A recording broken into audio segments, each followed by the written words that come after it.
Ohangaronga, ya'ni Toshkent viloyati imtihon markaziga borib ko'pchilik xato qilayotgan joy mana shu 3-chorraha. Bu yerda yo'l tekis emas, ozgina uklon joyi bor. Uklon degani mashina tormozni qo'yib yuborgan paytingizda orqaga tushib ketadi agar tormozni bostirmasanglar. Bu birinchisi, ya'ni 3-chorrahadan chapga qayriladigan joy. Mana shu yo'l ozgina uklon, orqaga ketib qoladigan joy bor. Omadinglar kelib, svetofor yashilga tushsanglar, o'tib ketsanglar bilinmaydi bu narsa. Lekin qizilda to'xtaganda mashina orqaga yurib ketishi ehtimoli katta juda ham. Shunga ehtiyot bo'linglar. Tormozni bosib turish kerak bu joyda.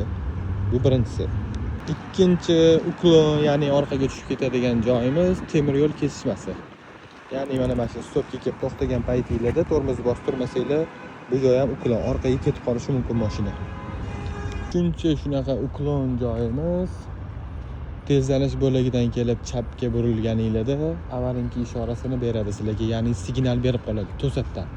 Ana o'sha signal beradigan joyda ham uklon, mashina orqaga tushib ketishi ehtimoli katta. Bu xuddi estakadada turganda 30 sm mashina orqaga yurib ketsa, 30 sm dan ko'p yurib ketsa 100 ball jarima beradi. Xuddi shu qoida butun avtodromda ishlaydi.